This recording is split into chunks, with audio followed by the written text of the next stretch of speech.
Hello मेरे बच्चों, कैसे हो? सब बढ़िया। मैं आपके लिए लेके आया हूं सीएमए जो फाउंडेशन है ना, उसका जो पेपर नंबर 2 है, fundamentals of financial and cost accounting. उसका जो पेपर है जून 2023 में जो आया था, उसका पेपर हम लोग साथ मिलकर सॉल्व करने वाले हैं। अब आप लोग का एग्जाम आता है तो आप लोग को एमसीक्यू प्रैक्टिस करना होता है। तो अब हम लोग क्या करने वाले हैं, जून 23 का पेपर सॉल्व करेंगे। अरे ये नहीं, सुनो ना, मैं तो आपको और एक बात बताने वाला हूं। अभी ये वाला वीडियो में आप जून 23 का पेपर सॉल्व करोगे मेरे साथ। मेरे यूट्यूब चैनल में देखना और एक वीडियो आएगा, हाँ, जिसमें हम लोग दिसंबर 23 का भी सॉल्व करेंगे। और आपके लिए गुड न्यूज है, इसके अलावा मैंने क्या किया है ना, लास्ट 20 ईयर्स में जितने क्वेश्चन आए हैं सबको एक जगह करके मैंने उसका भी एक वीडियो अपने यूट्यूब में डालने का प्लान किया। तो आप देखोगे, आपको मिल जाएगा, मेरे यूट्यूब में जाके चेक करना, मिल जाएगा। नहीं मिलेगा तो मेरे से कांटेक्ट करना, मैं आपको लिंक दे दूंगा, वो क्लास कर लेना। अगर आपने ये जून 23 का पेपर कर लिया, दिसंबर 23 का पेपर कर लिया, और लास्ट 20 ईयर्स का जितना क्वेश्चन है उसका पीडीएफ भी आपको मिल जाएगा, डोंट वरी। ठीक है, वो सारा कर लोगे तो इसके बाहर कुछ आ ही नहीं सकता एग्जाम में। बस इतना करके चले जाओ, हो जाएगा। अपने दोस्त लोग को भी बोल दो। और ये वाला अगर जो जून 23 का पेपर अगर आपको चाहिए तो हमारा जो वीडियो है ना, उसके डिस्क्रिप्शन बॉक्स में मैंने लिंक डाल दिया है, वहां से आप ये डाउनलोड कर सकते हो पेपर, इंक्लूडिंग आंसर। अभी हम लोग तो पूरा डिस्कस करेंगे और आंसर के साथ आप डाउनलोड कर सकते हो, डिस्क्रिप्शन लिंक में दिया हुआ है। ठीक है, उसको फिल करके आप डाउनलोड कर लो जल्दी से। ठीक है, आपको पेपर भी मिल जाएगा। ठीक है, चलो शुरू करते हैं, बिना देर किए ये शुरू करते हैं। Fundamentals of financial cost accounting, ये पेपर है भैया जून का, सीएमए फाउंडेशन का जून का। एक एक करके पढ़ते हैं। पहला क्वेश्चन बोल रहा है, provision for discount on debtor is created. Provision for discount किस पे, डिस्काउंट किस पे निकालते हैं? तो आपको याद होगा, आप लोग जब कैलकुलेशन करना सीखे थे तो डेटर का फिगर लेते हैं, उसमें प्रोविजन फॉर बैड डेट या डाउटफुल डेट माइनस करते हैं, उसके ऊपर परसेंटेज निकालते हैं। तो कौन सा ऑप्शन सही लग रहा है? बैड एंड डाउटफुल डेटर पे निकालते हैं? नहीं। इंसॉल्वेंट डेटर पे निकालते हैं? पागल है क्या? Total debtor after providing provision for bad debt? Yes sir. तो 1 का ऑप्शन नंबर सी होगा। Question number 2, copyright account. Copyright एक इनटेंजिबल एसेट है, एसेट मतलब रियल अकाउंट, तो इनटेंजिबल रियल अकाउंट है ये मेरा। तो कौन सा ऑप्शन सही लग रहा है? Tangible real? नहीं। पर्सनल अकाउंट है? नहीं। Intangible real? Yes sir. तो 2 का ऑप्शन नंबर सी करेक्ट है। मेरे साथ साथ प्रैक्टिस करते जाओ बच्चे, जितना एमसीक्यू प्रैक्टिस करोगे इतना अच्छा होगा, और जितना मैं कराने वाला हूं उतना सारा अगर कर लोगे तो कोई आपको रोक नहीं पाएगा सर। एग्जाम में सारे के सारे 50 के 50 क्वेश्चन कॉमन मिला के आएंगे sir. Next, Arjun purchase goods for 25,000 for cash. ठीक है, एट 10% ट्रेड डिस्काउंट। तो 25,000 का माल खरीदा है, तो ट्रेड डिस्काउंट तो बुक्स में रिकॉर्ड नहीं होता, तो 10% ट्रेड डिस्काउंट 2500 रुपए हटा दो, तो सही मायने में हमने जो परचेज किया है वह 22,500 का। एंड 5%, क्या बोल रहा है? 5%, थोड़ा छोटा कर देते हैं, कैश डिस्काउंट। ठीक है ठीक है, कैश डिस्काउंट है 5%, तो ठीक है, वो तो कैश डिस्काउंट है। ठीक है, आगे बोलता है purchase account is to be debited by. Purchase तो हुआ है 22,500 का, तो ऑप्शन नंबर ए, तो 3 का ऑप्शन नंबर ए होगा। कैश डिस्काउंट मत माइनस करना, कैश डिस्काउंट माइनस कर दोगे तो पेमेंट का फिगर निकलेगा। Next, residual value of asset is asset in turnover. Residual value क्यों निकालते हैं भैया? रेसिडुअल वैल्यू निकालते हैं डेप्रिशिएबल अमाउंट निकालने के लिए, टोटल डेप्रिसिएशन निकालने के लिए। याद करो, original cost minus estimated residual value करके जो आता था उसको हमने बोला था ये डेप्रिशिएबल अमाउंट होता है, राइट? तो ये किस लिए आता है? Option number D, total depreciation. Book value निकालने के लिए? नहीं। Market value? नहीं। Sale value? नहीं। तो किसके लिए? Total depreciation. Goods purchase from A but wrongly entered in sales return book.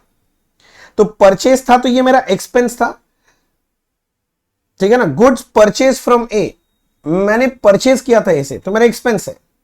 Wrongly entered in sales return book, ए भैया कहां डाल दिया हम लोग? सेल्स रिटर्न बुक में। सेल्स रिटर्न का भी तो डेबिट बैलेंस होता है, तो एक्सपेंस के जगह मैंने तो एक्सपेंस ही लिखा है। अच्छा ओके, एक्सपेंस के जगह बेसिकली एक्सपेंस ही लिखा है, अकाउंट गलत यूज किया मैंने, किंतु प्रॉफिट लॉस में कोई फर्क तो नहीं पड़ेगा ना। आफ्टर रेक्टिफिकेशन क्या होगा? रेक्टिफिकेशन होने के बाद कोई भी इफेक्ट नहीं होगा। अगर ये सेल्स बुक बोलता तो फर्क पड़ जाता, तब ऑप्शन में बोलता बी। ये सेल्स रिटर्न बोला है, इसलिए ऑप्शन नंबर सी, कोई इफेक्ट नहीं होगा, क्योंकि परचेज एक्सपेंस है, डेबिट बैलेंस होता है, सेल्स रिटर्न का भी डेबिट होता है। तो एक्सपेंस के बदले आपने एक्सपेंस, बस नाम गलत लिखा है, तो प्रॉफिट पे कोई असर पड़ेगा नहीं। तो ऑप्शन होना चाहिए सी। मेरे नोट्स में शायद ये मैंने बी लिखवाया था, ये सी होगा, मैं दिखा देता हूं। मैं यहां पर आंसर भी दे दिया आपके लिए, देखो ना, ठीक है, ये बी लिखा है, सी हो जाएगा, ठीक है, ठीक कर लेना, कोई बात नहीं। चलो नेक्स्ट, और क्या बोल रहा है देखो, कहां गया रे, 5 नंबर सी होगा। Next, which one of the following document is not required for BRS. BRS बनाने के लिए क्या नहीं चाहिए? अच्छा, क्या चाहिए बीआरएस बनाने के लिए? एक चाहिए bank column of cash book और एक पासबुक यानी बैंक स्टेटमेंट, और तो कुछ नहीं चाहिए। तो बोलता है bank column of cash book चाहिए, बैंक पासबुक चाहिए, बैंक स्टेटमेंट चाहिए, प्रीवियस ईयर बैलेंस शीट नहीं चाहिए। बीआरएस बनाने के लिए प्रीवियस ईयर का बैलेंस शीट नहीं चाहिए सर। अच्छा, house building advance 20 lakh paid to employ, it is, अरे बिल्डिंग के लिए पैसा दिया, बिल्डिंग मेरे लिए क्या है? एसेट है भाई। अरे ऐसे सोचो ना, एडवांस दिया ना, टाइम से पहले पैसा दे दिया, बिल्डिंग के लिए दिया हो चाहे किसी के लिए भी दिया हो, एडवांस दिया ना मैंने, टाइम से पहले दे दिया, this money is receivable, asset, ये मेरे लिए एसेट है। कैपिटल एक्सपेंडिचर मत बोलना बिल्डिंग देख के, क्योंकि किसको दिया हम? एम्प्लॉय को दिए, तो एम्प्लॉय को एडवांस दिया है। No adjustment is required while ascertaining debtor balance at the end of the period against, बोला जब डेटर का क्लोजिंग बैलेंस निकाल रहे तो क्या एडजस्ट करने का जरूरत नहीं है। बैड डेट जरूरत है एडजस्ट करना, हाँ जरूरत है। ट्रेड डिस्काउंट नहीं, ट्रेड डिस्काउंट जरूरत नहीं है, कैश डिस्काउंट माइनस करके आता है, रिटर्न इनवर्ड माइनस करके आता है, तो क्या एडजस्ट करने का जरूरत नहीं होता है? Trade discount. डेटर से ट्रेड डिस्काउंट का भी एडजस्ट नहीं होता। Fix asset and current asset are categorise as per which concept? Going concern concept. Going concern concept वो कॉन्सेप्ट है जो एसेट को फिक्स एसेट और करंट एसेट में तोड़ता है, लाइबिलिटीज को लॉन्ग टर्म लाइबिलिटी और शॉर्ट टर्म लाइबिलिटी में तोड़ता है। तो सही आंसर ऑप्शन है option B, going concern. Next question number 10, a machine is purchase on 1 July for 14 lakh, ठीक है, expense incurred on carriage and installation 6 lakh, तो मशीन का ओरिजिनल कॉस्ट हो गया 14 लाख प्लस 6 लाख यानी 20 लाख का मशीन है। Calculate the amount of depreciation 20% per annum according to straight line for the first year. Straight line हो गया ना, original cost minus scrap value, कुछ नहीं दिया।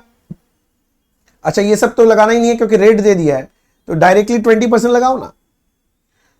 और सुनो ना, एसेट खरीदा कब था? 1 जुलाई, ईयर एंड है मार्च, जुलाई अगस्त सितंबर अक्टूबर नवंबर दिसंबर जनवरी फरवरी मार्च, 9 महीना यूज किया तो 9 महीना का डेप्रिसिएशन निकलेगा। हाँ 9 महीना यूज किया है, भले स्ट्रेट लाइन है पर पहला साल 9 महीना यूज हुआ ना, तो 20 लाख इंटू 20%, ये एक साल का डेप्रिसिएशन 9 मंथ्स का इंटू 9/12, ये होना चाहिए 3 lakh. Option number B 3 lakh. Next, which one of the following statement is true? कौन सा ट्रू है? Comparatively is one of accounting concept, हम सुने नहीं ऐसा कोई नाम कभी।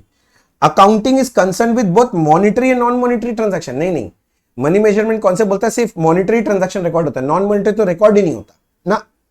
Joint venture follows going concern, नहीं, जॉइंट वेंचर में तो गोइंग कंसर्न फॉलो नहीं होता, टर्मिनेबल नेचर का बिजनेस है। Financial statements are part of accounting, yes ये ट्रू है, ये बोला था, कौन सा ट्रू है? ऑप्शन डी ट्रू है क्या? ठीक है ना। Next, bad debt recovered during the year, bad debt recovery कौन सा रिसिप्ट है? रेवेन्यू रिसिप्ट है, रेवेन्यू रिसिप्ट है, ये तो बहुत बार कर लिया होगा तुम लोग। Next, which of the following error is an error of principle? अच्छा मान लो मैं क्वेश्चन सॉल्व कर रहा हूं, वैसे तो मैं कोशिश कर रहा हूं सब बताने का, अगर आपके मन में कोई और डाउट रह जाए ना तो कमेंट बॉक्स में लिख के मेरे को पूछ लेना, मैं आपको बता दूंगा, ठीक है। Which of the following error is a error of principle? Error of principle मतलब when accounting is done in contravention to accounting principle, मतलब कैपिटल एक्सपेंडिचर को रेवेन्यू लिख दिया, रेवेन्यू को कैपिटल लिख दिया, तो वो सही रहेगा। तो मेरे को लग रहा है ऑप्शन नंबर बी होना चाहिए, पढ़ो। 5,000 paid to employ on installation of new plant, तो प्लांट में डेबिट होना चाहिए, डेबिटेड टू वेजेस, तो एसेट की जगह तुमने एक्सपेंस लिख दिया, तो ये आपने कैपिटल एक्सपेंडिचर को रेवेन्यू एक्सपेंडिचर बना दिया, तो ये प्रिंसिपल एरर है। फाइंड द करेक्ट स्टेटमेंट, पढ़ो कौन सा करेक्ट स्टेटमेंट है। Not recording a business transaction is a error of principle, अगर तुमने रिकॉर्ड नहीं किया तो एरर ऑफ ओमिशन बोलते हैं, गलत, मुझे करेक्ट बताना है। Charging a revenue item to capital is a compensating error, नहीं रे भाई गलत बोल रहे हो, रेवेन्यू को कैपिटल डाला तो एरर ऑफ प्रिंसिपल है ये तो। Writing a debit item on credit side and vice versa is a error of commission, हाँ ट्रू ट्रू, डेबिट का माल क्रेडिट में, क्रेडिट का माल डेबिट में लिखेगा तो एरर ऑफ कमीशन है, सही है। तो 14 का होना चाहिए option C. Next 15, expenses paid but not accrued means pay कर दिया किंतु अक्रू नहीं हुआ था, मतलब टाइम से पहले दे दिया, तो ये मेरा प्रीपेड एक्सपेंस है। Option number C prepaid.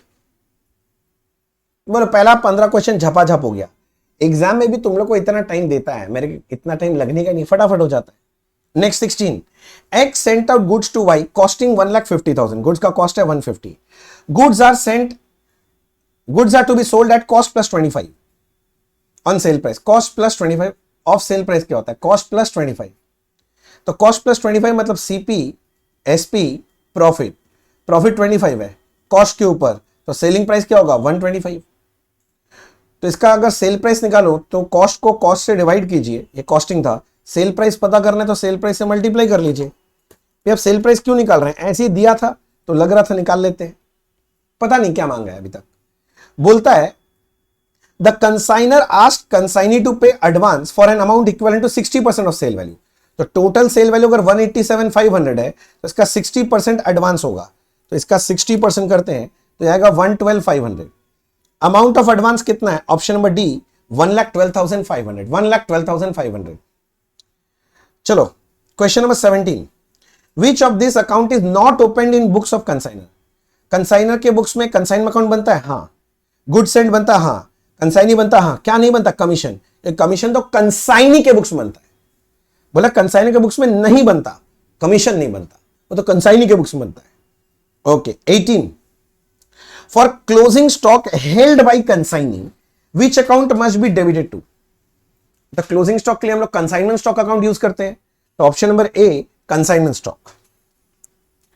Next क्या बोल रहा है देखो, बोलता है A for joint venture with B, A और बी ज्वाइंट वेंचर में, ठीक है। परचेज गुड्स कॉस्टिंग 2,20,000, अगर ज्वाइंट वेंचर है तो मैं बोल रहा हूं परचेज हो गया 2,20,000 का, ठीक है।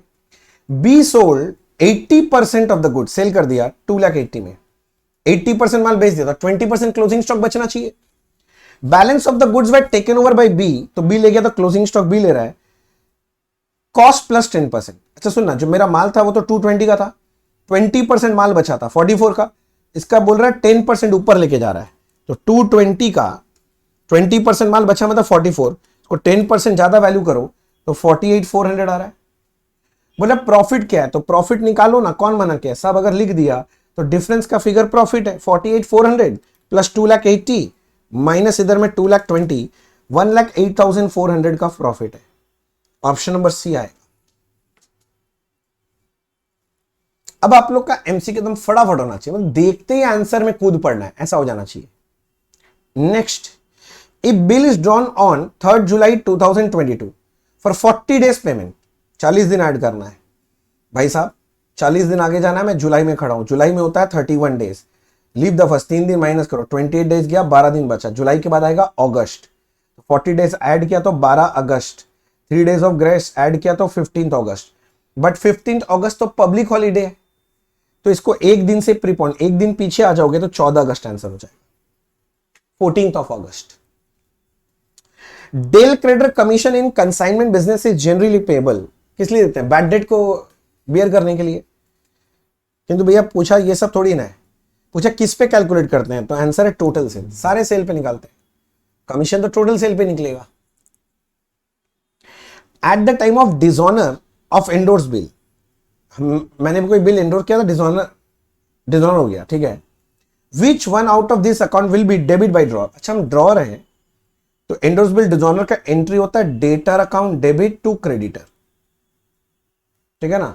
कौन सा अकाउंट डेबिट होगा? अच्छा डेटर मेरा ड्रॉर है ना, ड्रॉर ही तो डेटर होता है, तो ड्रॉर अकाउंट या डेटर अकाउंट डेबिट होता है, मुझे पता है। कौन सा ऑप्शन है देखिए, तो यही तो पूछा था, देख लो तो मैं क्या बोल रहा हूं।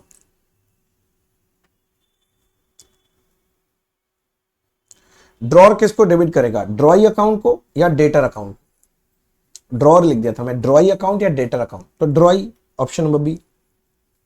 आप नहीं समझे, अरे भाई एंडोर्स बिल डिसऑनर होता है तो एंट्री डेटर टू क्रेडिटर होता है ना, तो मेरा डेटर कौन है? मेरा ड्रॉई, मैं वही तो बोल रहा हूं ड्रॉई, तो ड्रॉई अकाउंट डेबिट होगा, मैं वही बोल रहा हूं ड्रॉई। ऐसे profit and loss account is prepared for a period of 1 year by following which concept? Periodicity concept. Profit loss ये बैलेंस शीट पीरियड के में बनाते हैं एज पर periodicity concept, accounting period concept. Option D देख लो। Next, which of the following items are shown in receipt and payment account? Receipt and payment में क्या दिखाते हैं? रिसिप्ट एंड पेमेंट में कैश रिसीव्ड और कैश का पेमेंट दिखाते हैं, भले वो कैपिटल नेचर का और रेवेन्यू, फर्क नहीं पड़ता। तो लग रहा है मेरे को डी लग रहा है, both the items of capital revenue which are received during the period of account. Received और पेड दोनों होना चाहिए, ठीक है। अब ऑप्शन में यही दिया है तो यही लिखते हैं डी। सिर्फ कैपिटल सेव रेवेन्यू तो नहीं होगा ना, कैपिटल रेवेन्यू दोनों होगा, ठीक है। The manager is entitled commission 5% of profit after deducting this commission, मतलब आफ्टर चार्जिंग बेसिस हो गया। If the profit before such commission and interest on capital is, interest capital 5000 is 89। अच्छा, profit before commission and interest on capital is 89। अगर मैं इसमें से interest on capital हटा दूं तो 84,000 प्रॉफिट बिफोर कमीशन बन जाएगा, और कमीशन है 5% आफ्टर चार्जिंग बेसिस, तो 84 का 5/105 यानी 4,000 रुपए का कमीशन होना चाहिए। ऑप्शन नंबर सी। 89,000 में इंटरेस्ट ऑन कैपिटल माइनस नहीं किया हुआ था तो माइनस कर दो, तो जो आएगा वो प्रॉफिट बिफोर कमीशन है, और प्रॉफिट बिफोर कमीशन में आफ्टर चार्जिंग में 5/105। सर बिफोर चार्जिंग बोलता तो 5/100 हो जाता। ये सब कराया भाई डिटेल में फाइनल अकाउंट्स में, तुम लोग जो लोग क्लास किया है मेरे से। Sales, opening stock, closing stock are, देख जो लोग मेरे से क्लास किया अभी तक जितना भी किया सारा चीज हम लोग क्लास में डिस्कस किया हुआ है, एक पॉइंट नहीं जो डिस्कस नहीं हुआ है। Sales, opening stock, closing stock are 240, 36, 45 respectively. If the rate of gross profit on cost of goods sold is 25, CP, SP, profit 25 है ऑन कॉस्ट, सेलिंग प्राइस 125, बोला परचेज कितना है, तो मैं बोलता हूं सबसे बेस्ट है ट्रेडिंग अकाउंट बना लो। सेल्स दे दिया, सेल्स क्रेडिट साइड में आता है 240, ओपनिंग स्टॉक 36 दिया हुआ है 36,000, क्लोजिंग स्टॉक दिया हुआ है 45,000। बोल रहा परचेज कितना होगा, जीपी पहले निकाल लो। सेल का फिगर अगर 240 है, सेल को सेल से डिवाइड करो, प्रॉफिट चाहिए प्रॉफिट से मल्टीप्लाई करो, मतलब 48,000। तो परचेज का फिगर बैलेंसिंग फिगर निकल जाएगा। परचेज का figure balancing figure 240 plus 45 minus 36 minus 48, 2,01,000। Option number C. तुम फॉर्मूला से भी निकाल सकता है, सब सीओजीएस का फॉर्मूला लगा के, अकाउंट बना के भी निकाल सकता है, जैसे इच्छा वैसे निकालो, आंसर आने से मतलब है। 27 जरा ध्यान से पढ़ो, यहां ब्लफ कर रहा आप लोग को, पहले निकालना के वो पढ़ देते हैं।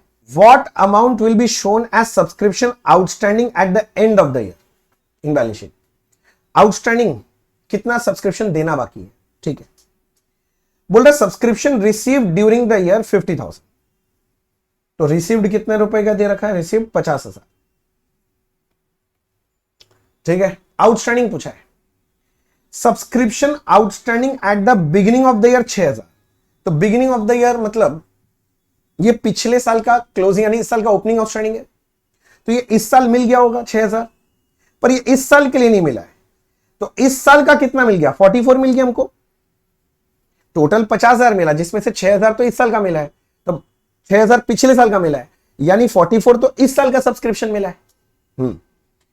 Income of subscription 52, total subscription इस साल का 52 है, जिसमें से 44 मिल गया, तो कितना नहीं मिला, 8,000 नहीं मिला इस साल का, तो 8,000 आउटस्टैंडिंग है।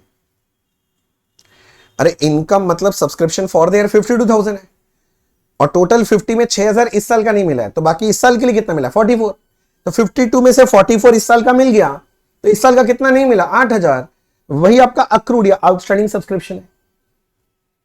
अच्छा question. The information for the preparation of receipts and payment account is taken from, information for preparation of receipts and payment account is taken from, receipts and payment is summarized cash books, तो cash book से आता होगा, cash book. Option number B, cash book. The manufacturing account is prepared, manufacturing account क्यों बनाते हैं, to find out cost of goods produced, to find out cost of goods manufactured, जो माल बनाया है फिनिश गुड्स बनाया उसका कॉस्ट निकालने के लिए।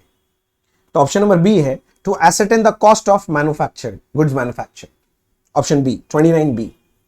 ठीक है भैया, 50 में से 29 तो हो गया और 20 मिनट में हो गया अभी तक। गुड, आगे। Any revenue expense for which a separate fund account is available will be, जैसे प्राइस फंड है तो प्राइस अवार्ड क्या करते हो, प्राइस अवार्डेड प्राइस फंड से माइनस होता है, मतलब प्राइस फंड में डेबिट कर देते हैं जाके, तो आंसर सी होना चाहिए, debited to separate fund. Fund account में डेबिट हो जाता है मतलब माइनस हो जाता है। नेक्स्ट, जो लोग एनपीओ कर रखा है याद करो, फंड बेस्ड अकाउंटिंग मैंने सिखा रखा, पूरा डिटेल में सिखाया था, याद है? देखो आज काम आ रहा है ना।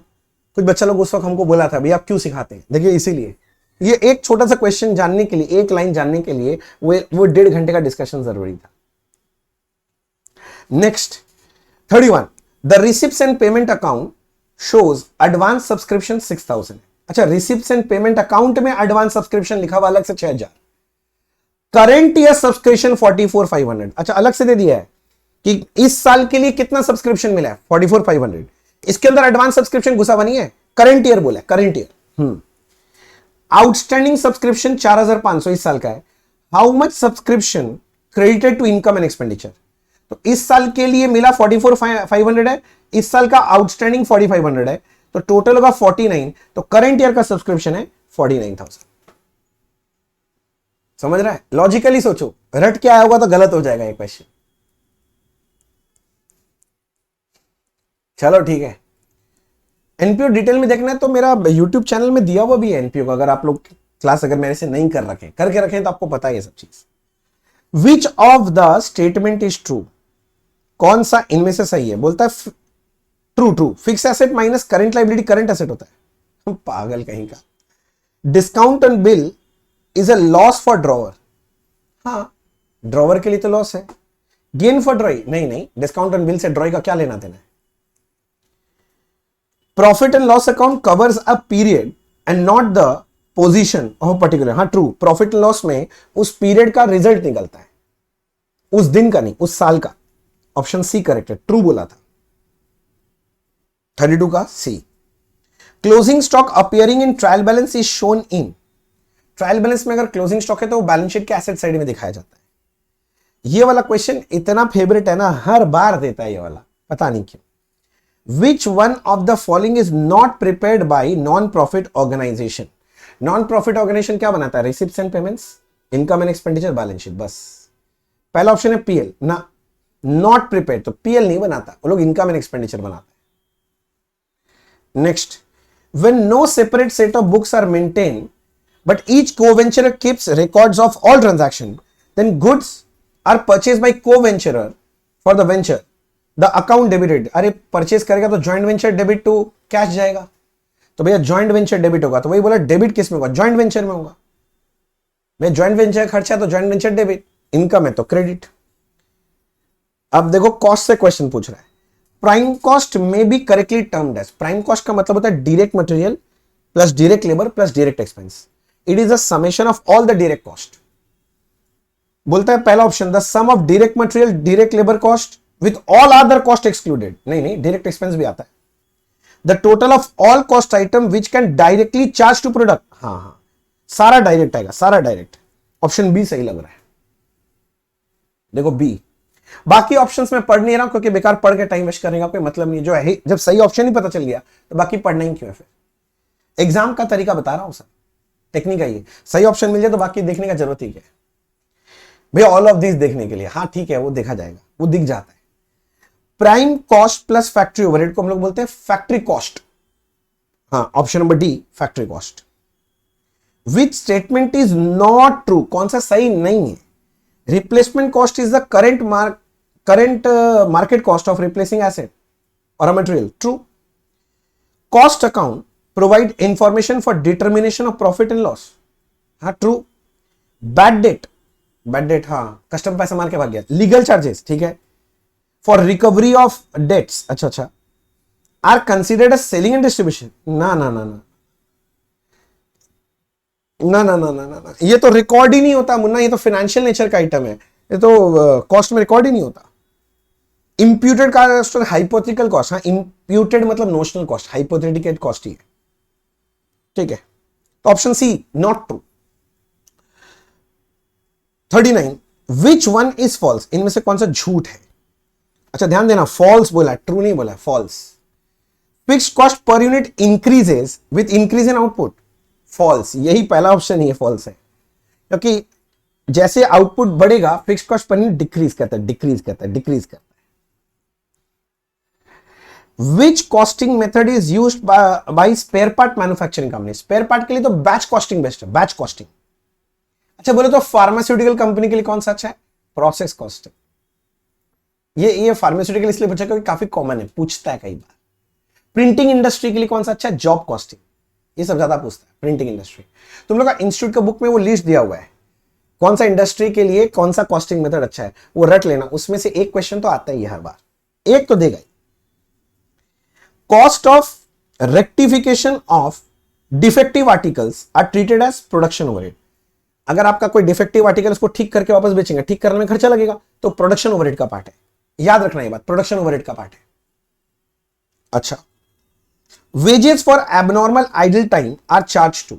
कोई भी एबनॉर्मल खर्चा कहां जाता है? पीएल। तो यहां बोलेंगे कॉस्टिंग पीएल, बचपन से पढ़ा होगा ना। देखो टेक्निकली ये क्वेश्चन नहीं पूछना चाहिए था एग्जाम में, फाउंडेशन लेवल। क्यों? क्योंकि तुम्हारा लेबर चैप्टर है नहीं सिलेबस में। अब लेबर है नहीं तो ये क्यों पूछ रहे? पर पूछ लिया तो क्या ही कर लेंगे आप? एग्जाम में जाके लड़के अपना उस पेपर दोगे कि लड़के अपना एग्जाम को खराब करोगे? दे दिया तो ऐसे कॉमन सेंस लगाना। एबनॉर्मल कहां जाता है? बचपन से पीएल में डाला है तो यहां कॉस्टिंग पीएल में डाल देना। Cost are classified into material cost, employ cost and expense. It is known as. ये जो क्लासिफिकेशन तुमने किया ये किस बेसिस में किया? मटेरियल, एम्प्लॉय वगैरह, element wise classification. Very good, element wise classification. ये फंक्शन वाइज कौन सा होता है? अरे वो administration, office, selling, distribution, marketing, ये जो होता है ना फंक्शन वाइज है। ये behaviour wise fixed, variable, semi variable. Controllability के हिसाब से भैया controllable and uncontrollable cost. Which of the following would be classified as indirect labour? इनमें से कौन सा इनडायरेक्ट लेबर है? डायरेक्ट लेबर जो डायरेक्टली प्रोडक्ट के साथ आइडेंटिफाई होगा, इनडायरेक्ट डायरेक्टली आइडेंटिफाई नहीं होगा। देखते हैं, assembly worker in a company manufacturing unit. Assembly worker, अरे मैन्युफैक्चरिंग यूनिट में जो मशीन में माल डाल रहा है वही हो गया असेंबली। अच्छा वो तो डायरेक्ट हो गया भैया। Stores assistant in factory, store का असिस्टेंट है, वर्कर नहीं है, असिस्टेंट है, हेल्प करता है, तो इनडायरेक्ट लेबर है। Option B. Cash 16 is related to depreciation and amortisation. मेरा और एक एडवाइस, ये लोग हर बार ये जो 50 क्वेश्चन देता है ना, उसमें से एक क्वेश्चन कॉस्ट अकाउंटिंग स्टैंडर्ड का नाम पूछता है। तो आपके इंस्टीट्यूट के बुक में सारे कॉस्ट अकाउंटिंग स्टैंडर्ड का नेम दिया हुआ है, वो याद करके चले जाना, एक नंबर श्योर हो जाएगा। एक पेज याद करने से एक नंबर श्योर होगा तो कौन याद नहीं करेगा? सब कोई करेगा। Direct material, direct wages. अच्छा डायरेक्ट मटेरियल बोलता है 232 का है। अच्छा, और बोलता है डायरेक्ट वेजेस 2,05,000। ठीक है। If the ratio of direct wage to factory overhead is 5:3। अच्छा बोला फैक्ट्री कॉस्ट कितना है? फैक्ट्री कॉस्ट कैसे निकलेगा? ये तो प्राइम कॉस्ट है, इसके साथ अगर मैं फैक्ट्री ओवरहेड ऐड कर दूं तो मुझे फैक्ट्री कॉस्ट मिल जाएगा। तो फैक्ट्री ओवरहेड निकालना है, समझो ना। अगर डायरेक्ट वेज 2,05,000 है तो बताओ ना फैक्ट्री ओवरहेड कितना होगा? तो फैक्ट्री ओवरहेड होगा 2,05,000 इज 5, तो डिवाइड बाई 5 इंटू 3 कर दो।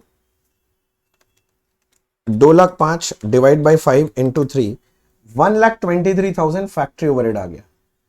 समझ रहा है?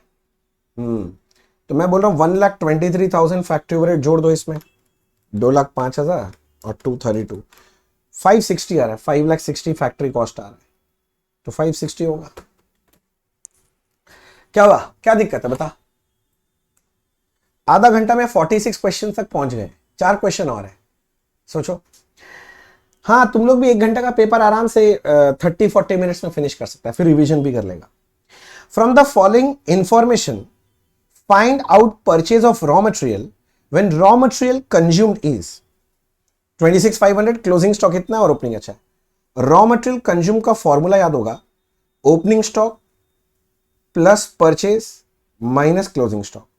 रॉ मटेरियल कंज्यूम्ड है 26,500, ओपनिंग स्टॉक दे रखा है 3,000, परचेज निकालना, ये तो दिया नहीं, क्लोजिंग स्टॉक दिया 4500, तो मैं परचेज अगर निकालने जाऊंगा तो 26,500 प्लस 4,500 क्लोजिंग माइनस ओपनिंग 3,000, तो जुड़ जुड़ के कितना हो रहा है देखें तो 26,500 प्लस 45 माइनस 3,000, 28,000 आंसर आ रहा है। ए तो नहीं है, बी नहीं है, सी है आंसर, सी 47 का ऑप्शन सी आएगा। देख लो 47 का ऑप्शन सी है, सी सी सी सी सी सी, हो गया। Next, cost of free sample and gift. Sample gift किसके लिए देते हैं? एडवर्टीजमेंट। एडवर्टीजमेंट किस नेचर का खर्चा है? सेलिंग, माल सेल करने के लिए सेलिंग ओवरहेड है। तो कौन सा ऑप्शन सही लग रहा है? Option number D, selling and distribution overhead. 48 हो गया। 49, which of the following items are not included in cost sheet? Cost sheet में फाइनेंशियल आइटम्स नहीं आते, बैंक इंटरेस्ट फाइनेंशियल आइटम में नहीं आएगा, कैश डिस्काउंट नहीं आएगा, डोनेशन नहीं आएगा। Option D, all of the above.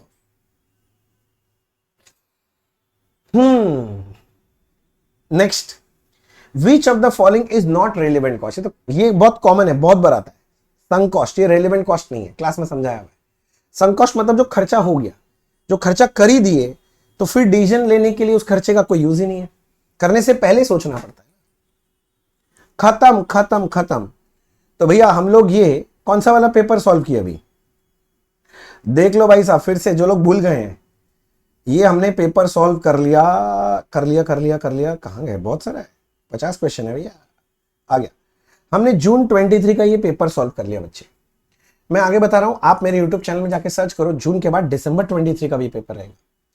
इसके बाद मैं एक एकदम नया डाला हूं वीडियो, जिसके अंदर हमने पुराने 20 ईयर्स का क्वेश्चन डाल दिया है। इसके अलावा इंस्टीट्यूट का मॉड्यूल पूरा सॉल्व करके मेरा एक वीडियो डाला हुआ है, वो पहले डाला हुआ है, आपको मिल जाएगा, खोजोगे ना मिल जाएगा। सीमे फाउंडेशन मैराथन बोल के खोजना, तो उसमें मिल जाएगा तुमको, मैराथन बोल के खोजोगे तो। समझ गया मेरा बात? हाँ, मैराथन एक बार खोज के देखो, मजा आ जाएगा। तो ये सारा जितना, कोई बच्चा अगर मान लिया अभी तक ठीक से क्लास किया भी नहीं है, वो जून का पेपर, दिसंबर का पेपर, मेरा लास्ट 20 ईयर्स वाला जो मैं सॉल्व करके दूंगा अभी वीडियो, वो वाला, और साथ में जो इंस्टीट्यूट का मॉड्यूल वाला जो मैराथन बोल के जो दिया हुआ है, बूस्टर रिवीजन बोल के दिया हुआ है, देखना शायद बूस्टर रिवीजन, वो चेक कर लेना। वो मैं कोशिश करता हूं डिस्क्रिप्शन बॉक्स में उसका भी लिंक डाल दूंगा, तो उसको और अकाउंट से 50 में 50 कॉमन मिलेगा, कुछ और नहीं बचेगा। ठीक है? और अच्छा हाँ, अगर आपको ये अभी तक का क्लास अच्छा लगा हो तो ये वीडियोस अपने दोस्तों के साथ जरूर शेयर करो। ठीक है? जितने भी सीएमए के दोस्त हैं ना, सबके साथ आप ये वीडियो पक्का शेयर करो, पक्का। तो आज के लिए इतना ही, अगले दिन फिर मिलेंगे। Thank you so much, bye bye, all the best for your exam.